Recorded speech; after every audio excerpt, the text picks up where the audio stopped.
Atlanta is on the road this week trying to shake that feeling Ralphie had when he was helping his dad change the tire. You're so excited, and then, oh, fudge. Inside the 20, Falcons say Eckler was not ruled down.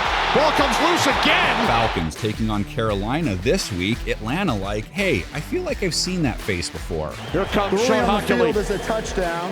After the play was over, unsportsmanlike conduct, offense number 2 for removing his helmet. You could argue Mr. Mackey could do this preview, right?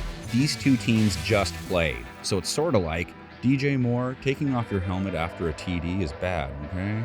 Don't do it again. Carolina wins. Maybe. There was the kicker who couldn't split the uprights. Twice. 48-yard extra point attempt by Pinheiro is no good.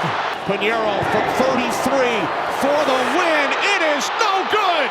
Luckily, we have Week 9 to examine ahead of this one. That's not really lucky for Keep Pounding, though. They'd rather not talk about last week. If Week 9 is a reflection of the team they are Guam cheese. We all speak Andy Samberg bad rap, right? Walker.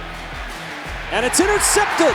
Picked at the 45 by Jermaine Pratt. It got so bad so fast for the Panthers last week. It was Baker Mayfield versus Brandon Allen for all of the fourth quarter. What's the big issue from the Panthers' loss that could carry over to this week?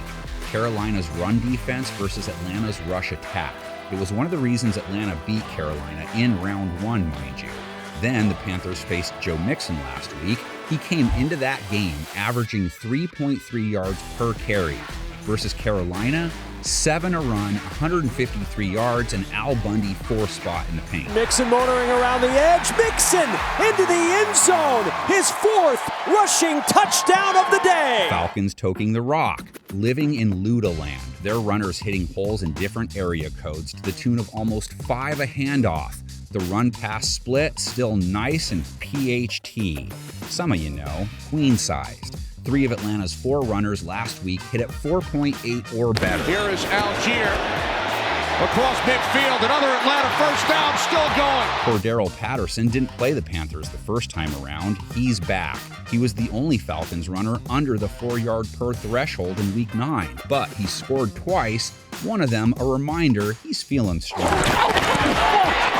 Oh my gosh! Cordero Patterson is a grown man. The Panthers, on the other hand, will look to take advantage of their supposed advantage in the air.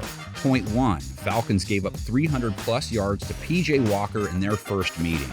He should have been the hero, save Moore's old-school GOAT moment. And they both let the best player for the Panthers get behind them. Point 2, Atlanta's defense has had very little success stopping quarterbacks and receivers in 2022. The Falcons did look okay versus Justin Herbert, but he didn't have his primary wide receivers, just as a, Point 3, the Panthers got this Baker Mayfield dude. Where did he come from? 14 of 20, 2 TDs last week, no picks, 126 rating.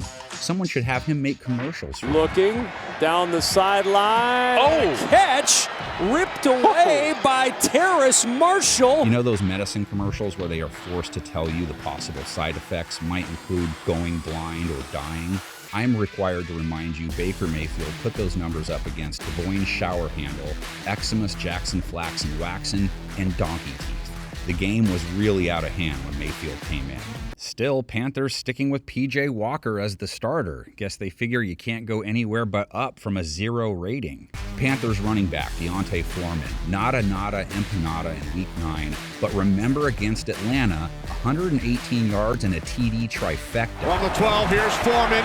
Foreman inside the 5, still going to the end zone, touchdown! Falcons' passing offense is a weekly X factor. Marcus Mariota had a 3-game 100-plus rating streak snapped last week.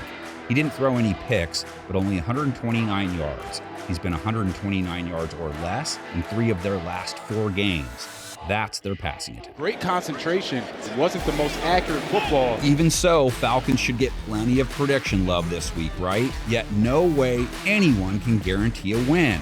Let's see if any one of our 10 pickers would get the Bill Raftery call for taking the Panthers. You can get it if you call for them in the comments section. Has to have a legit explainer though, or no onions for you.